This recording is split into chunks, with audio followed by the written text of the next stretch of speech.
Hello, this is Carl's Mustang, and today we're on the Motorfest, and I'm going to do a review on the Alfa Romeo Giulia GTAm. Now, don't get confused. Now, don't ask me why it says I don't have these cars. I had these cars on the crew, too. I had all the Alfa Romeos and all the Abarths, and for some reason, it's not noticing that I even had them.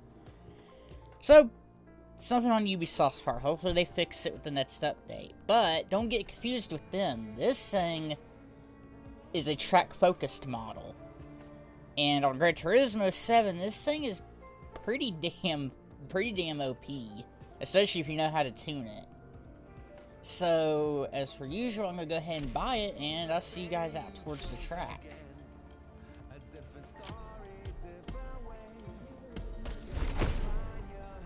The Alfa Romeo Giulia GTAm. I did paint it, I think it's called lightning blue or something like that. I forgot the exact name, but I did paint it that color because I just really like the color on the Giulia. As you can see, I have all the parts on it. And as usual, no pro settings. This car feels pretty solid at higher speeds. Of course, as I said, it does have a lot of downforce. So, at lower speeds, it felt like it might be a little loose, but I'm not quite sure. As I said, we'll see during the race. As I usually say, we'll see during the race. And we'll see during the race. But all around, this car feels pretty good at higher speeds because of that downforce. But the Giulia is one of my favorite Alfa Romeos, right next to the Alfa Romeo 8C and 4C. There's something about the Giulia I really like. But as per usual, we're going to be... okay, there's some F1 car. We're going to be using Kiss Me Combi because it's the shortest and it'll show all the potential this car has. As per usual, I'm going to go quiet and I'll tell you my thoughts at the end of the ride.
Now onto my thoughts of the Giulia GTAm.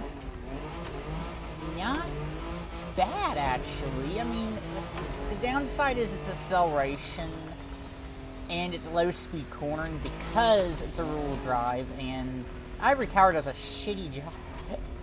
I love the new handling they put in place, but they do a shitty job when it comes to their rear-wheel drive cars with this new handling. They don't do the rear-wheel drive cars any justice at all. And the front-wheel drives even suffer a bit too. But otherwise, it's actually pretty decent. Like at higher speeds, it feels great because that's when the downforce really starts kicking in, is at the higher speed. It's like around the 100 mark. So it feels good to drive at higher speeds. It's just once you get to lower speeds, but all around pretty good. I don't think it's gonna be meta just because it's low speed cornering and it's acceleration. But there's a crate there.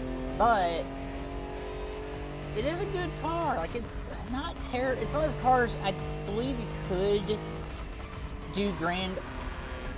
Okay, latency there, but you could do grand races with it.